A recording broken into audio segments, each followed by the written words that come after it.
Thank you, Madam Chair and Mr. Ranking Member. I appreciate you having this Member Day hearing. I know we submitted written testimony to you, so I'm going to just talk a little bit about one of my priorities and tell you the genesis of it. A few years ago, I got invited to a YMCA in my district thinking they were going to talk to me about gymnasiums losing money during the pandemic. That is not what they wanted to talk to me about. They wanted to talk to me about fights breaking out in their YMCA over politics, over the t-shirt someone was wearing, the hat someone was wearing, the cable news channel they were watching on the elliptical. They literally had fights breaking out. And they said it's become so bad, we can't ignore it anymore. We've actually hired a consultant that's training our staff, training our board in conflict resolution. We're going to host some events to try to bridge some of the differences in our community so that the Y doesn't turn into the Jerry Springer show. And they said, just out of curiosity, any federal support for something like that? And I said, not that I know of.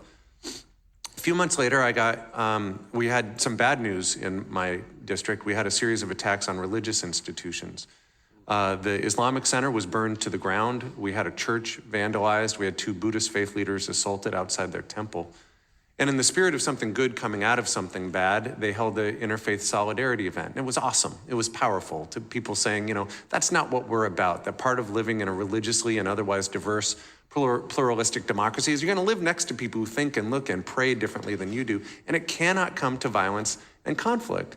And afterwards, one of the faith leaders came up to me and said, that was a pretty powerful 90 minutes. But if we're going to do this right, we would do this in an ongoing way. And they said, any federal support for something like that? And I said, not that I know of, at least not currently. I looked into it. The United States actually does spend tens of millions of dollars trying to build bridges and foster social cohesion as a means of strengthening democracy in other countries through the National Endowment for Democracy. But we do not do that here in America. So I introduced a bill called the Building Civic Bridges Act.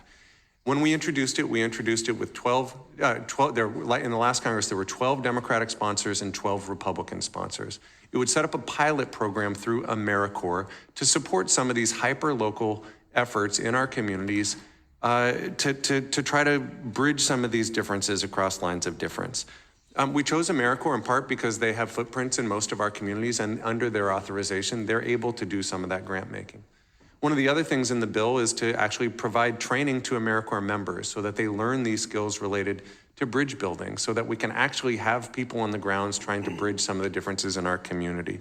This bill has received the support of civic bridge building organizations, of faith leaders and faith groups. The business community groups like the U.S. Chamber and the Business Roundtable have endorsed it, and institutions of higher education who just want to see us overcome some of this toxic polarization in our country. We hope to introduce this bill again, and I would ask, as certainly as someone who has announced that I'll be leaving Congress next year, this is something I'd love to see us actually make some progress on. I think this is something we've got to. I do not want us to just accept this level of dysfunction and polarization in our communities as just something to get accustomed to.